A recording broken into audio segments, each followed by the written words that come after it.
গাজা নিয়ে আমেরিকার president Donald Trump তিনি কি ভাবছেন এবং হামাস কি বলছেন, ইসরায়েলের পরিকল্পনা কি, সেগুলো দেখার জন্য শোনার জন্য পুরো ভিডিওটা দেখবেন।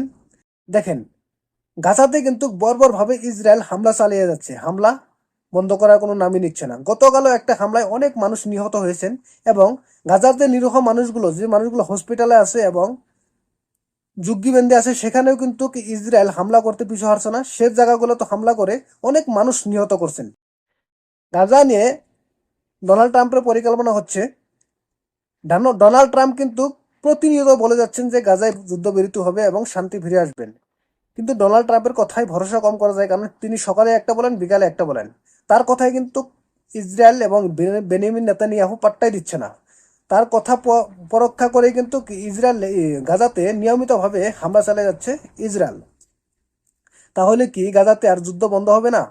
এদিকে হামাসও কিন্তু পিছু হারছে না। হামাসও এখন ইসরায়েলের বিরুদ্ধে লড়ার জন্য হামাস গাজার যে নিরীহ মানুষগুলো আছে সেগুলোকে ব্যবহার করছেন। দেখেন, ডোনাল্ড ট্রাম্প তিনি নিয়মিত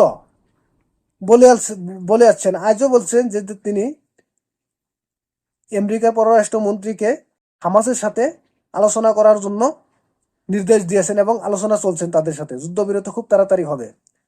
এদিকে বেনামি নেতানিয়াহু তার বিরুদ্ধে ইসরায়েলে অনেক মামলা আছে এবং তাকে নিয়মিত কোর্টে তলব করছেন। কালকেও তাকে কোর্টে তলব করেছিলেন। তাকে কোর্টে তলব করা নিয়ে আমেরিকার প্রেসিডেন্ট ডোনাল্ড ট্রাম্প প্রতিক্রিয়া জানিয়েছেন। তিনি বলেছেন যে বেনিয়ামিন নেতানিয়াহুকে কোর্টে তলব করা নাকি অত্যন্ত নিন্দনীয়। তার কথা মতে বেনিয়ামিন নেতানিয়াহু ভালো মানুষ, তাকে কোর্টে তলব করাটা ঠিক হয় নাই। তার বিরুদ্ধে যত মামলা আছে সব মামলা তুলে নিতে হবে, এভাবে তিনি কথা বলছেন। দেখেন, এদিকে তিনি বলছেন গাজায় শান্তি লাগে, অন্যদিকে নেতানিয়াহু গাজায় হামলা কন্টিনিউ চালিয়ে যাচ্ছে।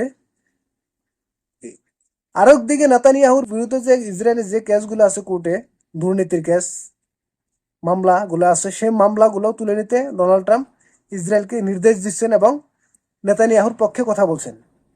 তাহলে আপনি ডোনাল্ড ট্রাম্পের কথা কিভাবে বিশ্বাস করবেন? তিনি সকালে একটা বলে, বিকালে একটা বলে।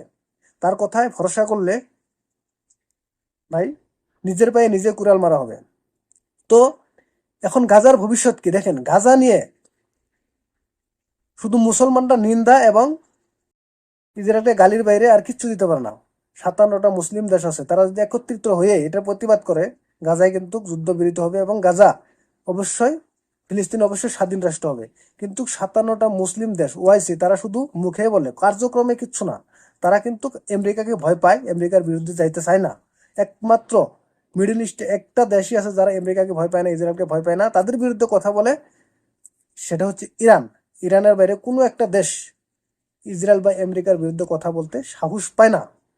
আর ইরান আমেরিকা এবং ইসরায়েলের বিরুদ্ধে কথা বলে কারণে দেখেন ইসরায়েল ইরানের উপর কত বড় হামলা করেছিল, 12 দিন যুদ্ধ চললো, তারপরে যুদ্ধ বিরতি হয়েছে।